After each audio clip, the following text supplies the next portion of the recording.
नमस्कार बच्चों, स्वागत है आपका। मैं हूं शीला और आप देख रहे हैं भाषा जगत। आज हम पढ़ेंगे कक्षा 9 की हिंदी की पाठ्य पुस्तक क्षितिज का पाठ 3 उपभोक्तावाद की संस्कृति।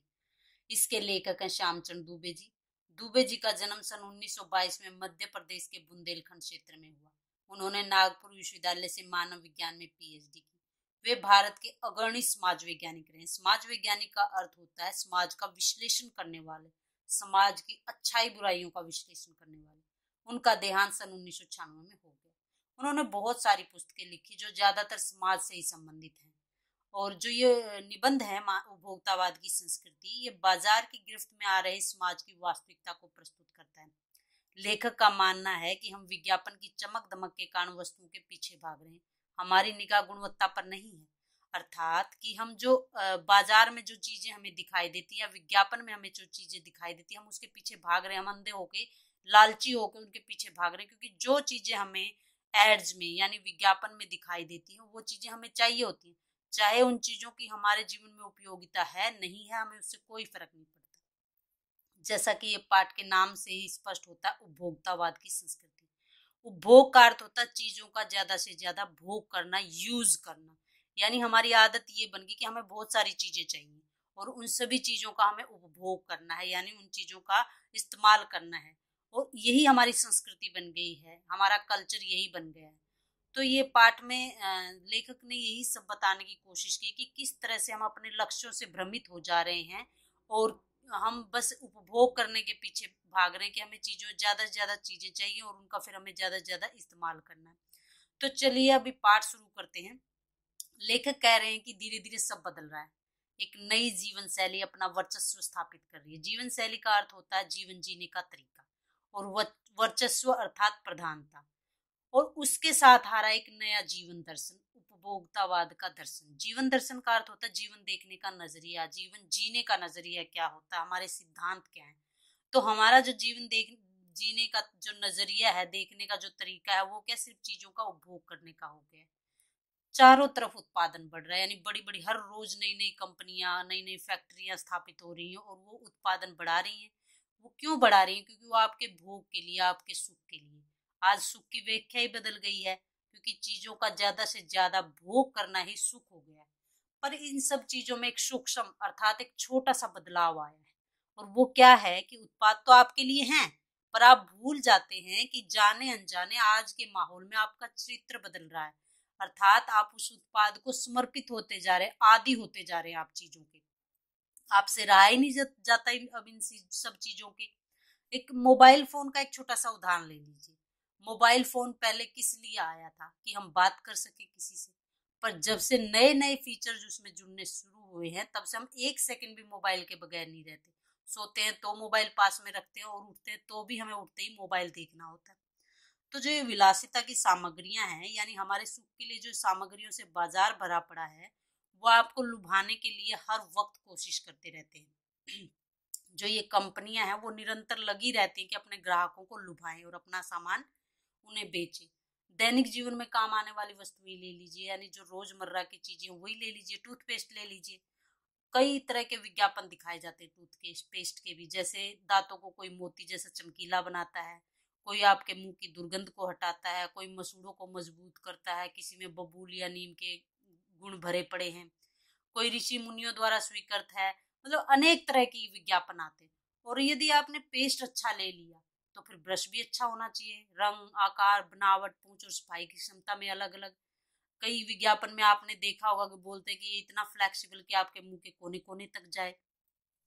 तो हर तरह के मतलब चीजें आपको अवेलेबल कराई जाती है, एड्स दिखाई जाती है और हम उसमें क्या भ्रमित हो जाते हैं।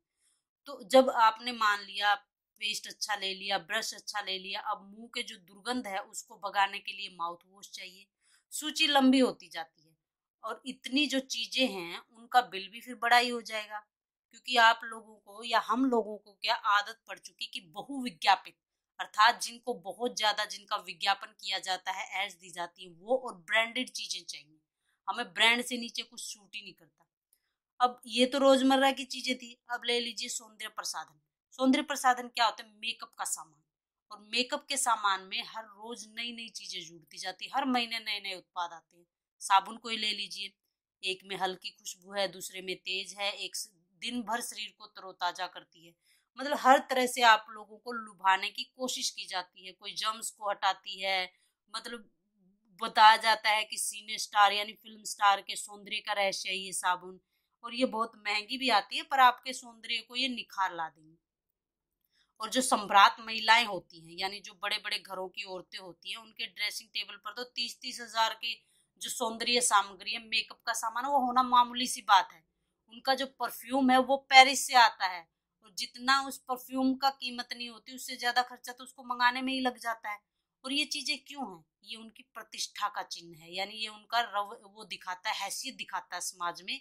जिसके पास जितनी महंगी चीज होगी, वो इतना ही हैसियत वाला इंसान होगा समाज में। औरतें तो ठीक है, चल छोड़ दीजिए, अब पुरुषों को ले लीजिए, पुरुष भी इस दौड़ में पीछे नहीं है। पहले उनका काम क्या, पुरुषों का काम किससे, साबुन और तेल से चल जाता था। फिर आफ्टर सेव और कोलोन आ गए। अब तो सूची दर्जन 2 दर्जन चीजें और जुड़ गई। अब फेयर एंड लवली, पता नहीं क्या क्या सिस्टम, मतलब चीजें आ गई। अब छोड़िए इन सामग्री को, वस्तु और परिधान ले लीजिए। परिधान का अर्थ होता है वस्त्र, कपड़े। ले लीजिए, जगह जगह बुटीक खुल गए हैं, नए नए डिजाइन के जो कपड़े हैं वो बाजार में आ गए हैं, ट्रेंडी हैं, महंगे भी हैं। और पिछले वर्ष के फैशन इस वर्ष शर्म की बात है, तो क्योंकि अभी तो नया नया पहनने का जमाना आ गया है। पहले क्या होता था, पहले लोग बड़े वाले को थोड़ा छोटा था तो उससे छोटे को पहना देते, पर अब ऐसा नहीं है। बड़े भाई का छोटा भाई पहन ले तो ये शर्म की बात है। घड़ी पहले सिर्फ समय दिखाती थी, इसलिए इंसान क्यों लेता था घड़ी को, समय देखने के लिए। पर अब क्या है, वो भी अपनी हैसियत दिखाने का एक तरीका हो गया है। 400-500 में घड़ी मिल जाएगी अगर आप नॉर्मल लेंगे तो, पर अब आपको क्या चाहिए, 50-60 हजार से 1.5-2 लाख, मतलब कितनी कीमती आप घड़ी ले लो। और संगीत की समझ आपको है या नहीं, उससे कोई फर्क नहीं पड़ता, पर आपके पास कीमती म्यूजिक सिस्टम होना जरूरी है। कोई बात नहीं कि यदि आप उसको अगर ठीक से चला भी न सके, कोई फर्क नहीं पड़ता, आप सीख लेंगे। लेकिन आपके पास महंगा म्यूजिक सिस्टम होना ही चाहिए। और जब आप उसे बजाए तो पड़ोसियों के नाक में दम ना हो, तो फिर उससे सुकून नहीं मिलता ना। लेखक अब कहना चाहते हैं कि जैसे कंप्यूटर को ही ले लीजिए आप। कंप्यूटर क्या है, काम की चीज है, वो काम करने के लिए जो काम आए उसलिए खरीदा जाता है। पर दिखावे के लिए खरीदने वालों की भी संख्या कम नहीं है। मतलब लोग इसलिए भी खरीदते हैं ये दिखाने के लिए कि हाँ मेरे घर में कंप्यूटर है, लैपटॉप है, ये भी बहुत है, चाहे उनके काम आए ना आए। अब खाने के लिए क्या, 5 स्टार होटल चाहिए, 5 सितारा होटल। अब तो शादियां वगैरह भी 5 सितारा होटल में ही होने लगी हैं। और बीमार पड़ने पर 5 स्टार अस्पतालों में आप जाइए, सुख सुविधा और अच्छे इलाज के अलावा वहाँ पे एक्सपीरियंस, अनुभव भी काफी अच्छा रहता है। और लोग भी बोलेंगे वाह क्या बात है, 5 स्टार होटल में, माफ कीजिए, 5 स्टार अस्पताल में अपना इलाज करा के आए हैं। अब स्कूल भी 5 सितारा हो गए हैं, जहाँ पर सारी सुख सुविधाएं मिलती हैं। और जल्दी फिर कॉलेज और यूनिवर्सिटी भी हो जाएंगे। भारत में तो स्थिति अभी नहीं आई है, पर अमेरिका और यूरोप जैसे कुछ ऐसे देश हैं जहां पर मरने के पहले ही अपने अंतिम संस्कार और अनंत विश्राम का प्रबंध कर लिया जाता है। क्यों? क्योंकि आप एक पैसे दो, आप अच्छी खासी कीमत दो, तो उसके बाद आपको क्या मिलेगा कि आपकी कब्र के पास सदा हरी भरी घास रहेगी, आपके जो पसंदीदा फूल है वो वहां पे लगाए जाएंगे, चाहे तो वहां पे फव्वारे होंगे, और मंद ध्वनि में, यानी धीमा धीमा जो म्यूजिक है, संगीत है, वहां पर निरंतर बजता रहेगा। अभी तो खैर भारत में ये स्थिति नहीं आएगी, लेकिन कल आएगी। क्योंकि जो आज अमेरिका में हो रहा है वो कल भारत में भी हो सकता है। प्रतिष्ठा के अनेक रूप होते हैं, मतलब अपने आप को बड़ा दिखाने के अनेक रूप होते हैं। आप किसी तरह से भी दिखा लो, चाहे वो आपको कितने ही हास्यास्पद क्यों न लगे, मतलब आपको उनको सुनकर कितनी हंसी क्यों ना आए, पर आपको जब बड़ा दिखाना है तो दिखाना है। ये एक छोटी सी झलक है उपभोक्तावादी समाज की। यह विशिष्ट जन का समाज है, यानी बड़े लोगों का समाज है। पर जो सामान्य जन है, आप जैसे लोग, वो भी इनको ललचाई निगाहों से देखते हैं। उनकी दृष्टि में एक विज्ञापन की भाषा में यही है राइट चॉइस बेबी। अब इस विषय की जो गंभीर पक्ष है उसकी तरफ आ जाए। आखिर ये उपभोक्तावाद की संस्कृति का विकास भारत में हो ही क्यों रहा है? पहले क्या सामंती संस्कृति थी भारत में, बहुत पहले से ही सामंती संस्कृति। और सामंती संस्कृति क्या होती थी कि बड़े बड़े सामंत होते थे, ठीक है, वो गरीब लोगों पर, आम जनता पर राज करते थे, और वो सारे सुख सुविधाएं भोगते थे। और गरीब जनता के हाथ कुछ नहीं लगता था, उनको पेट भरने के भी लाले पड़ जाते थे। लेकिन अब क्या, ये सिस्टम खत्म हो चुका है। अब सामंत बदल गए हैं, और वो सामंती संस्कृति थी वो खत्म हो चुकी है। अब भी फिर भी भारत में ये संस्कृति उपभोक्तावाद की वो पैर जमा रही है।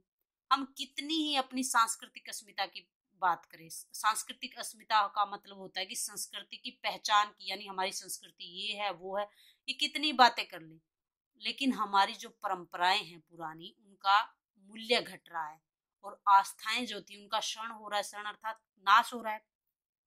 और कड़वा सच तो ये है कि हम बौद्धिक दासता जो है वो स्वीकार करें। बौद्धिक दासता का अर्थ होता है कि हम दूसरे की बुद्धि को, दूसरे की सोच को अपने से श्रेष्ठ समझ लेते हैं, यानी बड़ा समझ लेते हैं बिना ही सोचे समझे। हम बस ये मान लेते हैं कि दूसरा हमसे स्मार्ट है, दूसरा हमसे बुद्धिमान है, या उसमें हमसे ज्यादा गुण है, और हम पश्चिम के सांस्कृतिक उपनिवेश बनते जा रहे हैं। सांस्कृतिक उपनिवेश का अर्थ होता है कि हम दूसरों के कल्चर की नकल करके उनके गुलाम बनते जा रहे हैं। पश्चिम अर्थात जो वेस्टर्न कल्चर है, जो विदेशी वेस्टर्न, जो अमेरिका यूरोप वगैरह कल्चर है, उसके गुलाम बनते जा रहे हैं। हमें वैसा ही सब कुछ चाहिए जो अमेरिका में हो रहा है। हमारी जो नई संस्कृति वो अनुकरण की संस्कृति अर्थात नकल की संस्कृति हो गई है। हम आधुनिकता के झूठे प्रतिमान अपनाते जा रहे हैं, यानी हम अपने आप को झूठा दिखावा करते जा रहे हैं कि हम आधुनिक है, मॉडर्न है। और ये प्रतिस्पर्धा की जो अंधी, जो प्रतिष्ठा की जो अंधी प्रतिस्पर्धा है, उसमें खोकर, यानी हम अपने आप को ऊंचा बड़ा दिखाने के चक्कर में हम जो नकली छद्म आधुनिकता है, यानी नकली आधुनिकता है, नकली मॉडर्नाइजेशन है, उसमें फंसते जा रहे हैं। संस्कृति की जो नियंत्रक शक्तियां थी वो क्षीण हो जाने के कारण हम दिग्भ्रमित हो रहे हैं। यानी हमारी जो संस्कृति को पहले जो शक्तियां नियंत्रित करती थी, यानी जो हमारी संस्कृति की रक्षा करती थी, वो ताकतें क्या अभी कमजोर हो गई, क्षीण हो गई हैं, और हम क्या अपने रास्ते से भटक जा रहे हैं। हमारा समाज ऐसे लग रहा है कि जैसे हम नहीं चला रहे, हम वेस्टर्न कल्चर चला रहा है, क्योंकि हम उनकी नकल करते जा रहे हैं। और जो ये विज्ञापनों का प्रसार हो रहा है, यानी ये विज्ञापन जो इतने दिखाए जा रहे हैं, धड़ाधड़ फैल रहे हैं, ये इनका जो एक जाल है वो हमारी सोच को बदल रहा, हमारी मानसिकता को बदल रहा, और हम उसकी जो सम्मोहन शक्ति है, हमें मोहित करने की शक्ति, उसके वश में आते जा रहे हैं। अंततः इस संस्कृति के फैलाव का परिणाम क्या होगा? ये जो संस्कृति है ये फैल गई, इसका क्या परिणाम होगा? ये एक गंभीर चिंता का विषय है। हमारे पास क्या सीमित साधन है और हम उसका घोर अपव्यय कर रहे हैं, यानी उनका नाश कर रहे हैं हम लोग। जीवन की गुणवत्ता जो है, हमारा जीवन आलू के चिप्स और ये जो कोल्ड ड्रिंक है महंगे महंगे जिनकी ऐड दिखाई जाती है, उनसे नहीं सुधरेगा, भले वो इंटरनेशनल है। पिज्जा बर्गर कितने ही मॉडर्न या आधुनिक क्यों ना, वो कूड़ा खाद है। क्यों? क्योंकि उन्हें जंक फूड बोला जाता है, और जंक फूड का अर्थ होता है कूड़ा खाद, यानी जो चीजें हमारे शरीर में कोई फायदा नहीं करेंगी बल्कि नुकसान ही करेंगी। समाज के वर्गों में दूरी बढ़ रही है, सामाजिक सरोकारों में कमी आ रही है, जीवन का जो स्तर है वो घटता जा रहा है, और चारों तरफ आक्रोश यानी गुस्सा और अशांति फैल रही है। क्योंकि जैसे जैसे ये दिखावे की जो संस्कृति है वो फैलेगी, तो अशांति तो बढ़ेगी ही बढ़ेगी। हमारी जो सांस्कृतिक पहचान थी, यानी हमारे कल्चर की एक पहचान थी, हमारा जो कल्चर है, हमारी जो संस्कृति है, वो बहुत ही महान संस्कृति है। उसकी वो जो पहचान थी उसका नाश होता जा रहा है, और हम अपने लक्ष्य से मतलब दूर डिग रहे हैं। हम अपने लक्ष्य पर केंद्रित ही नहीं है। हमारी क्या थी उद्देश्य, हमारी जो सांस्कृतिक अस्मिता थी कि हम पहले दूसरों की जो भलाई करेंगे और फिर अपना स्वार्थ सोचेंगे। लेकिन अब क्या हो रहा है? अब उल्टा हो रहा है। पहले इंसान अपना स्वार्थ सोचता, दूसरे जाए भाड़ में। इंसान सिर्फ अपने ही अंदर केंद्रित होके रह गया, यानी उसे सिर्फ अपने से ही मतलब, दूसरों से कोई मतलब नहीं। आपस में किसी का कोई मतलब वो संबंध रहा ही नहीं। आप खुद ही देख लीजिए, आप जब मोबाइल पे लग जाते हैं आपको फर्क नहीं पड़ता दुनिया में क्या हो रहा है, दुनिया छोड़िए अपने घर में क्या हो रहा है। हम ऐसे समय में आ गए हैं कि हम सिर्फ अपने तक ही केंद्रित होके रह गए हैं। अब ये जो भोग करने की इच्छाएं हैं वो आसमान को छू रही हैं, और ये किस बिंदु पर जाकर रुकेंगी ये कहा नहीं जा सकता। गांधी जी ने भी कहा है कि हम स्वस्थ सांस्कृतिक प्रभावों के लिए अपने दरवाजे खिड़की खुले रखें, अर्थात दूसरों की जो संस्कृति से अच्छी चीजें आती हैं उसके लिए हम अपना दिल खोल के रखें, उनको अपनाएं, लेकिन अपनी बुनियाद पर कायम रहें, अपने भी परंपराओं को, अपनी संस्कृति को याद रखें। ये जो उपभोक्तावाद की संस्कृति है हमारी सामाजिक नींव को हिला रही है। यह एक बड़ा खतरा और भविष्य के लिए एक बड़ी चुनौती। अच्छा बच्चों, अगर आपको मेरी वीडियो पसंद आई है तो प्लीज़ इसे लाइक और सब्सक्राइब करना न भूलिएगा। धन्यवाद।